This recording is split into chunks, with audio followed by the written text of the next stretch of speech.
नमस्कार मित्रांनो, स्वागत आहे तुमचं दादा सीईटी वाला या यूट्यूब चॅनलवरती। मित्रांनो, सर्वांनी आता आपले मार्क्स कॅल्क्युलेट केलेले आहे। सर्वांना असं वाटतं की मला लो पर्सेंटाइल येतील, मला किती पर्सेंटाइल येतील, मला कॉलेज भेटेल की मला ब्रांच भेटेल का, या सर्व गोष्टी आहेत तुमच्या मनात, बरोबर। तर एक ॲव्हरेज सांगतो की ॲव्हरेज मार्क्स कुठपर्यंत येतात ते 70 टू 100 मध्ये येतात ते। सपोज आता मला 90 मार्क्स पडलेले आहेत, त्याच्या तीन स्टेज पडतात ते। एक जर शिफ्ट हार्ड असेल 90 मार्क्सला मला 92 टू 93 पर्सेंटाइल येऊ शकतात ते। शिफ्ट जर मॉडरेट असेल तर 90 मार्क्सला 90 पर्सेंटाइल येतात ते। आणि शिफ्ट जर इझी असेल खूपच तर 85 टू 90 पर्सेंटाइल येतील, बरोबर। या सर्व गोष्टी तुम्हाला मान्य आहे। तर असेच बिलो जे काही मार्क्स आहेत तर मार्क्स बरोबर पर्सेंटाइल येऊन जातात मित्रांनो। जर खूपच इझी शिफ्ट असेल तर थोडंफार चेंजेस होतील आणि मार्क्स काही वेळेस शिफ्ट जर हार्ड असेल तर मार्क्स मध्ये थोडंफार इन्क्रीज होतील। आता माझे मार्क्स कमी आले असं मला वाटतंय आणि मला पर्सेंटाइल पण कमी येणार आहे, तर मला कॉलेज भेटेल का, ब्रांच भेटेल का। एक सांगतो की महाराष्ट्रामध्ये भरपूर सारे इंजिनिअरिंग कॉलेजेस आहेत। सपोज आता एक कॉलेज आपण कन्सिडर करू, त्या कॉलेजेसमध्ये सीएस साठी 100 सीट आहे, तर ऍडमिशन घेणारे मुलं मित्रांनो 80च आहेत। एक गोष्ट लक्षात घ्या।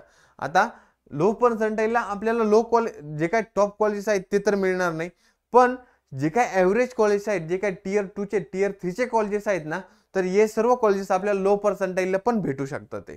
तर आता कसं, तर एक सांगतो, आता जे काय पर्सेंटाइल येतील, जे काय रिझल्ट येईल त्यानुसार आपण कन्सिडर करू, बरोबर। की काही कॉलेजेस असे आहेत की तिथे सीएसआयटीचा कट ऑफ 90 पर्सेंटाइल आहे, बरोबर। सीएसआयटीचा कट ऑफ 90 पर्सेंटाइल आहे। आयटीचा कट ऑफ त्याच कॉलेजचा विचार केला तर 80 टू 85 कट ऑफ आहे। आता त्याच कॉलेजेसमध्ये आपण जर ईएनटीसीचा जर विचार केला ना, ईएनटीसीचा, तर त्याच कॉलेजमध्ये 60 टू 80 पर्सेंटाइल ईएनटीसीचा विचार केला जातो। ईएनटीसी पर्सेंटाइल आपल्याला कॉलेजची अलॉटमेंट भेटून जाते। मग आता लो पर्सेंटाइल मधून आपल्याला कॉलेज भेटतंय की नाही, ब्रांच भेटते की नाही, या सर्व गोष्टी तुम्ही कन्सिडर करा। आता या ठिकाणी तर आपल्याला कॉलेजमध्ये ऍडमिशन भेटतंय, तर मग आपण असं का बरं कन्सिडर करायचं की मला लो पर्सेंटाइल आलेत आणि मला आता कॉलेजमध्ये ऍडमिशन भेटणार नाही, या सर्व गोष्टी आहे का मित्रांनो? नाही। आता आपण आपला ऑप्शन फॉर्म कसा भरतो लो पर्सेंटाइल वाईज, कारण की कॅपराउंड 1 मध्ये काय वेळेस काय होतंय की मेरिट कमी जातं, पण कॅपराउंड 2 मध्ये काय होतं की मेरिट जास्त जातं, कॅपराउंड 3 मध्ये पण मेरिट जास्त जातं।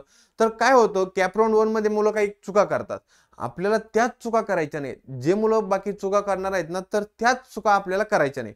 आता या चुका कशा करायच्या नाही आणि कशा दुरुस्त करायच्या, तर आपण दादा सीईटी वाला या यूट्यूब चॅनलवरून पर्सनल काउन्सिलिंग लॉन्च केलेली आहे। पर्सनल काउन्सिलिंग मध्ये मी तुम्हाला सर्व जो काही तुमचा ऑप्शन फॉर्म असेल, तुमच्या कस्टमाइज ऑप्शन फॉर्म तुमच्या मते आणि माझ्या मते आपण दोघे मिळून तयार करणार। त्यामध्ये जसं काही सिक्वेन्स असेल कॉलेजचा प्रॉपर सिक्वेन्स देणार आणि त्यानुसार आपण आपला ऑप्शन फॉर्म फिलिंग करणार। इन केस आपल्या आता कॅटेगरी सपोज माझी व्हीजेएनटी एससी एसटी कॅटेगरी आहे, तर त्यानुसार आपल्याला कॉलेज कोणतं बेटर आहे या सर्व गोष्टी आपण विचार करून आपल्या ऑप्शन फॉर्म मध्ये इन्क्लूड करणार आहोत, बरोबर। आता या सर्व गोष्टी झाल्या, लो पर्सेंटाइलला कॉलेज आणि ब्रांच आपल्याला भेटणार आहे। आता काही कॉलेजेस असे आहेत की ज्या ठिकाणी mechanical, electrical, civil, instrumentation and control engineering, chemical या सर्व ब्रांचेस आहेत। तर या ब्रांचेस आपल्याला खूप काही कमी कट ऑफला भेटून जातात आहे। जे कॉलेजेस टियर 1 मध्ये आहेत त्यांच्या ठिकाणी आपल्याला मेकॅनिकल जर घ्यायचं असेल, इलेक्ट्रिकल घ्यायचं, सिव्हिल घ्यायचं, तर 80 टू 90 पर्सेंटाइल आहे। मग त्या ठिकाणच्या प्लेसमेंट तर बाकी जे काही टियर 2 चे आणि टियर 3 चे कॉलेजेस आहेत या सर्व कॉलेजेस पेक्षा कमी आहे। तर या गोष्टीचा विचार करायचा की आपल्याला ब्रांच घ्यायची की कॉलेज घ्यायचं। आपले पर्सेंटाइल मॉडरेट आहे तर मग आपल्याला चांगलं ब्रांच पण भेटते, चांगलं कॉलेज पण भेटतंय, तर आपण कोणत्या गोष्टींचा विचार करायचा, या सर्व गोष्टींचा आपल्या पर्सनल काउन्सिलिंग मध्ये या सर्व गोष्टींचे उत्तर तुम्हाला दिलेली जातील। आणि आपला जो काय फॉर्म ऑप्शन फॉर्म असेल तो कस्टमाइज म्हणजे तुमच्या मते आणि माझ्या मते विचार करून केलेला असेल की कोणत्या कॉलेजला प्लेसमेंट आहे, कोणत्या कॉलेजचा पासिंग रेशो जास्त आहे, प्लेसमेंट अपॉर्च्युनिटीज जास्त आहे, लोकेशन व्यवस्थित आहे ना, हॉस्टेल आहे की नाही कॉलेजला, या सर्व गोष्टींचा विचार केला जाईल।